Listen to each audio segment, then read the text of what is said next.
പ്രഭാതം എന്ന പ്രതിദിന പരിപാടിയിലേക്ക് എല്ലാ മാന്യ ശ്രോതാക്കൾക്കും സ്വാഗതം.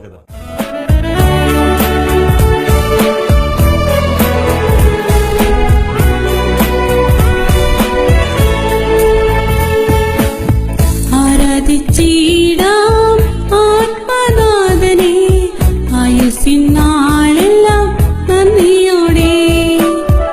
ആരാധിച്ചിടാം ആത്മനാഥനെ ആയുസ്സിനാളെല്ലാം നന്ദിയോടെ.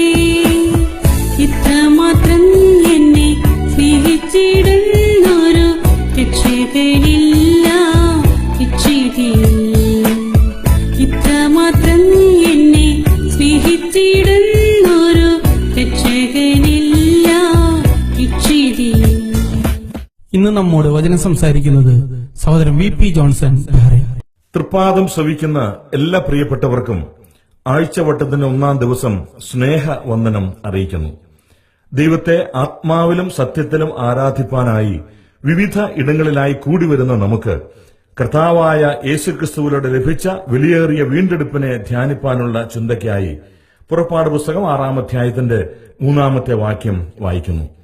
ഞാൻ അബ്രഹാമിനും ഇസഹാക്കിനും യാക്കോബിനും സർവശക്തിയുള്ള ദൈവമായിട്ട് പ്രത്യക്ഷനായി, എന്നാൽ യഹോവ എന്ന നാമത്തിൽ ഞാൻ അവർക്ക് വെളിപ്പെട്ടില്ല. ഉൽപ്പത്തി പുസ്തകത്തിൽ യഹോവ അവരോട് അരുളി ചെയ്തു എന്നും യഹോവ അവർക്ക് പ്രത്യക്ഷനായി എന്നും അബ്രഹാമിനോടും ഇസഹാക്കിനോടും യാക്കോബിനോടുമുള്ള ബന്ധത്തിൽ നാം വായിക്കുന്നു. എന്നാൽ ദൈവം ഈ വാക്യത്തിൽ യഹോവ എന്ന നാമത്തിൽ അവർക്ക് വെളിപ്പെട്ടില്ല എന്ന് പറയുന്നതിന്റെ കാരണം എന്തായിരിക്കാം? അബ്രഹാമിനും ഇസഹാക്കിനും യാക്കോബിനും വളരെ പരിചിതമായ പേരാണ് യഹോവ എന്ന നാമം.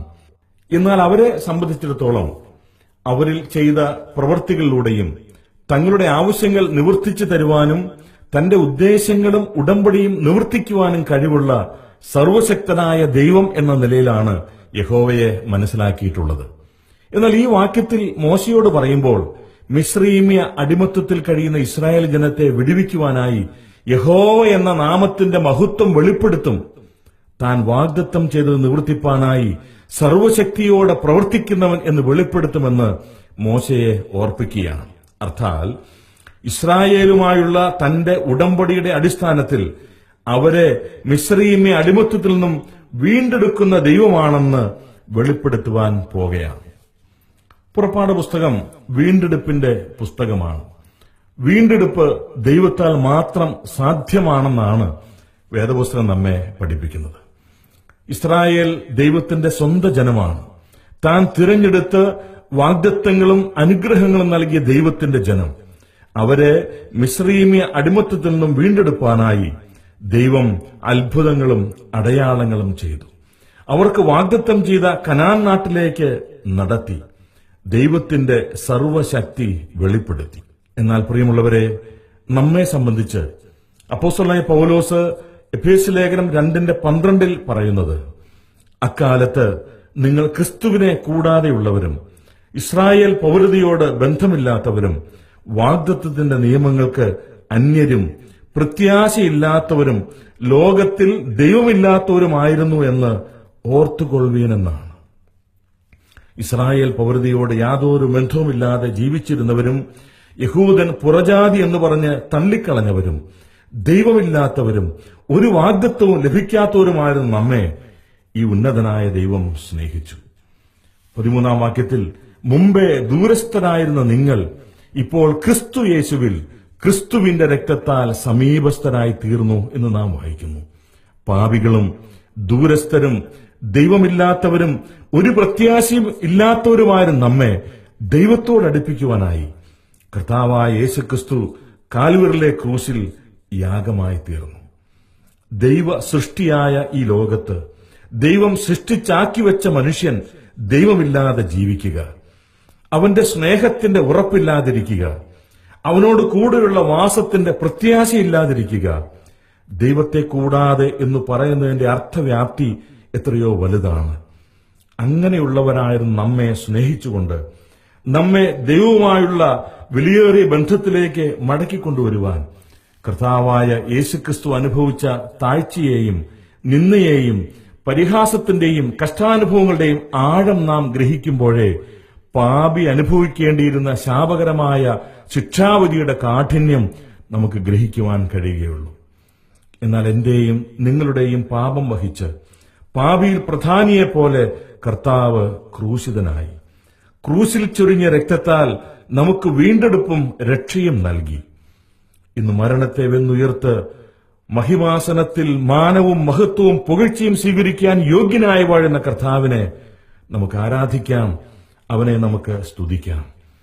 ദൈവത്തെ കൂടാതെ ഉള്ളവരായിരുന്ന നമുക്ക് സ്വർഗത്തിലെ സകല ആത്മീക അനുഗ്രഹങ്ങളാലും നമ്മെ ക്രിസ്തുവിൽ അനുഗ്രഹിച്ചിരിക്കുന്ന നമ്മുടെ കർത്താവായ യേശുക്രിസ്തുവിന്റെ ദൈവവും പിതാവുമായവൻ വാഴ്ത്തപ്പെട്ടവൻ എന്ന് പറയുവാനും പാടുവാനും വലിയ പദവി ലഭിച്ചിരിക്കുകയാണ്. വാഗ്ദത്തങ്ങളോ പ്രത്യാശയോ ഇല്ലാതിരുന്ന നമുക്ക് എത്രയോ വാഗ്ദത്തങ്ങളാണ് കർത്താവായ യേശുക്രിസ്തുവിലൂടെ നൽകിയിരിക്കുന്നത്. യോഹന്നാൻ 14:3 കർത്താവ് ഇങ്ങനെ പറഞ്ഞിരിക്കുന്നു, ഞാൻ പോയി സ്ഥലമൊരുക്കിയാൽ ഞാൻ ഇരിക്കുന്ന ഇടത്ത് നിങ്ങളും ഇരിക്കേണ്ടതിന് പിന്നെയും വന്ന് നിങ്ങളെ എന്റെ അടുക്കൽ ചേർത്തുകൊള്ളും. പ്രത്യാശയില്ലാതെ ജീവിച്ച നമുക്ക് ലഭിച്ചിരിക്കുന്ന വിലയേറിയ പ്രത്യാശയോർത്ത് ദൈവത്തെ നമുക്ക് സ്തുതിക്കാം, അവന് മഹത്വം കരയറ്റാം. ഈ ഭൂമിയിലെ ആരാധന നിത്യകാലം പ്രിയനോട് ചേർന്ന് മുഖതാവിൽ പ്രിയനെ ദർശിച്ച് ആരാധിക്കാൻ പോകുന്ന സ്വർഗീയ ആരാധനയിലേക്ക് നമ്മെ നയിക്കുന്നതോർത്ത് നമുക്ക് ദൈവത്തെ സ്തുതിക്കാം. കർത്താവ് നമ്മുടെ ജീവിതങ്ങളിൽ നൽകി തന്ന എല്ലാ അനുഗ്രഹങ്ങളെയും പദവികളെയും ഓർത്ത് മഹോന്നതനായി വാഴുന്ന കർത്താവിനെ നമുക്ക് ആരാധിക്കാം. പാട്ടുകാരനോട് ചേർന്ന് നമുക്കും ഇങ്ങനെ പാടാം. സാഷ്ടാംഗം വീണു പാദത്തിൽ വണങ്ങിടുന്നു ഭക്തിയിൽ നീനക്കും നിൻ പിതാവിന്നും മഹത്വം ദൈവാത്മാ